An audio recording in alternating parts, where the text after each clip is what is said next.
YCP పార్టీలో కీలక సభ్యుడిగా ఉన్న విజయసాయి రెడ్డి ఇట్లాంటి వాళ్ళ పెద్దలు కూడా రాజకీయాలకు దూరంగా ఉంటున్నారు. అది ఇలాంటి సమయంలో దానికి ఏముంటుందండి, ఎవరి ఇష్టాలు వాళ్ళకు ఉంటా అంటే దానిలకు ఇదేం చెప్పడం లేదు. ఇప్పుడు నేను సింపుల్ థింగ్ చెప్తాను.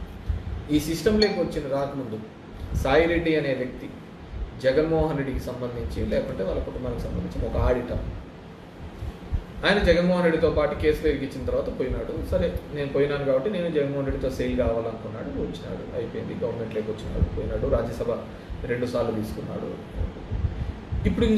ఇప్పుడు నేను చాలా చోట్ల చెప్పాను, తన మీద కానీ దానిలో కుటుంబం సభ్యుల మీద కానీ కొన్ని ఆరోపణలు వచ్చినాయి. మేబీ ఈ పాలిటిక్స్లో నేను తట్టుకోలేనేమో అనుకున్నాడేమో. సో అతను సైలెంట్గా క్విట్ అయిపోయినాడు. రాజ్యసభ సభ్యు పదవి ఉంది కదా, ఉంది కూడా ఇప్పుడు రాజీనామా వద్దనుకున్నాడు. తన మీద పడుతున్న బరువు అలాంటిది. దానికి ఏం చేసే కదా, తన మీద అంత భారం ఉందేమో మనకు తెలుసు కదా. నాకు పెద్దగా సాయిరెడ్డితో అటాచ్మెంట్స్ కూడా తక్కువే. సో జగన్మోహన్ రెడ్డి గారికి ఆయన ఏం చెప్పినాడో ఏమో తెలియదు, వెళ్ళిపోయినాడు. సో సార్ అతన్ని గౌరవించినారు, అతన్ని పైకెత్తుకున్నారు, అతను చెప్తే కార్యకర్తలు విన్నారు, లేకుంటే లీడర్లు విన్నారు అంటే అతను జగన్మోహన్ రెడ్డితో ఉన్నాడు అని అంతే. Jaganmohan Reddy without Jaganmohan Reddy Vijayasai Reddy only auditor. నువ్వు చెప్తున్న రాజ్యసభ ఉండదు, ఇంకోటి ఉండదు. ఈ ఒకటి పక్కన ఈ పెరుగుతూ ఉంటాయంటేనే సున్నాలు పెరుగుతూ ఉంటుంది. ఈ ఒకటే లేకపోతే అన్ని సున్నాల కిందికే వస్తారు అంతే, దాంట్లో వేరేది ఏమి లేదు. ఈ ఒకటి పక్కన ఇంతమంది ఉంటా అంటే అంతమందిగా దాని విలువ పెరుగుతూ పోతుంటుంది. ఆ ఒకటి జగన్మోహన్ రెడ్డి. దానికంటే మీకు జగన్మోహన్ రెడ్డి అనే వ్యక్తి సిస్టంలో చాలా దానిలకు జరుగుతున్న దాని మీద ఫైట్ చేసినాడు. వ్యవస్థలో జరుగుతున్న తప్పిదాల మీద కానీ ఇంకో దానిల మీద కూడా చాలా ఫైట్ చేసి ఒక లీడర్గా ఎలివేట్ అయినాడు. నేను ఎన్నో సందర్భాలు చెప్తున్నాను, ఎప్పుడైనా ఒక నాయకుడు అన్న తర్వాత కష్టంలో ఉన్నప్పుడు నిలబడతా అంటేనే రాయి. ఒక రాయి అయినా కానీ ఇప్పుడు మామూలుగా ఉంటే రాయి దాన్ని కొట్టి చెప్తేనే ఒక షేప్ వచ్చింది. జగన్మోహన్ రెడ్డిని ఎందుకు అడ్మైర్ చేస్తారు? ఈ రాష్ట్రంలో ఇద్దరు క్రౌడ్ పుల్లర్స్. ఎప్పుడు వెళ్ళినా కానీ ఏ సందర్భంలో అయినా కానీ 10 నిమిషాల్లో 10,000 మందిని పూల్ చేసే వాళ్ళు ఎవరైనా ఉన్నారు అంటే రాజకీయ నాయకుల్లో అయితే అది ఒక జగన్మోహన్ రెడ్డి. రాజకీయాలు ప్లస్ దానికి సినిమా మసాలా యాడ్ అయితే పవన్ కళ్యాణ్. వీళ్ళిద్దరే ఏ సందర్భంలో అయినా క్రౌడ్ పుల్ చేయగలుగుతారు. చంద్రబాబు కావచ్చు, తెలుగుదేశం కావచ్చు, మేనేజ్మెంట్ మాట్లాడి ఇవన్నీ చేస్తారు. వీళ్ళిద్దరికే ఎమోషనల్గా వస్తారు దగ్గరికి. సో జగన్మోహన్ రెడ్డి అనే వ్యక్తికి ఉండేది ఓన్లీ పొలిటికల్ లీడర్షిప్.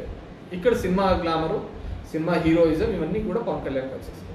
సో ఆ సినిమా గ్లామర్ అనేది ఆ చిత్రంలో ఉన్నప్పుడు ఉంటాడా లేకుంటే బయట ఉంటాడా అనేది వీ హ్యావ్ టు సీ. సినిమా నాయకులంతా కూడా రాజకీయాల్లో అన్నీ కాదు వచ్చినారు, వాళ్ళన్నీ కూడా వచ్చినాడు. అంతకంటేనా పక్కన కమల్ హాసన్ వచ్చినాడు, ఆయన విన్నాడు. నా దరిద్రం ఏంటంటే నేను ఇంతవరకు చెప్పినది ఒకటి, మీరు అడిగేది ఒకటి. విద్య గురించి ఆ వ్యవస్థ గురించి ఫైట్ చేయండి. దీంతో ఏముంటుంది? మన ఆలోచనలంతా మసాలాలకు దిక్కే పోతా ఉంటుంది. అర్థమవుతుందా? మనం దాని నుంచే మార్పు రావాలి అంటున్నాను. ఇప్పుడు కమల్ హాసన్ చేసినాడు. కమల్ హాసన్ కంటే పెద్ద యాక్టరా పవన్ కళ్యాణ్? కాదు కదా. పర్ఫార్మెన్స్ వైజ్గా చూస్తే కమల్ హాసన్ మించిన వాళ్ళు ఏం లేరు కదా. నేషనల్ అవార్డ్స్ అతనికే కదా వచ్చినది. అంతకంటే పర్ఫామ్ చేసే వాళ్ళు ఏం లేదు కదా. అతను పెట్టిన పార్టీ అతనే గెలవలేకపోయినాడు కదా. So there is nothing like యాక్టర్కి రావాలని ఏం లేదు. యాక్టర్ ఇప్పుడు నెక్స్ట్ విజయ్ కూడా వస్తున్నాడు, తమిళనాడు విజయ్ కూడా పార్టీ పెడుతున్నాడు. ఇక్కడ వచ్చినాడు, చిరంజీవి కూడా వచ్చినాడు. చిరంజీవి 2 చోట్ల నిలబడితే తిరుపతిలో గెలిచినాడు, పాలకొల్లో ఓడిపోయాడు. నేను చెప్తాను, బాలకృష్ణ హిందూపురై గెలుస్తూ వచ్చినాడు. గుడివాళ్ళలో నిలబడమనంటే కంటిన్యూస్ 3 సార్లు గెలవలేడు కూడా. ఎందుకంటే మన వాళ్ళు కాబట్టి ఆ సౌత్ ఇండియాలోనే ఆ విధంగా ఉంటుంది. హీరోలు అంటే హీరోయిజం, హీరో అంటే ఒక దేవుళ్ళ కొలుస్తాం మనం. కాంపిటీనా ఎంత పెట్టినా కానీ అది ఉచిత పథకాల కిందికి రాదు. అది అప్లిఫ్ట్, సామాజికంగా ఆర్థికంగా వాళ్ళకి అప్లిఫ్ట్ చేయడానికి, మెరుగైన సమాజం కోసం చేస్తున్న పెట్టుబడి. అది ఏదో 4 పెద్ద రోడ్లు వేయించి పెద్ద బిల్డింగ్లు కడితే కాదు.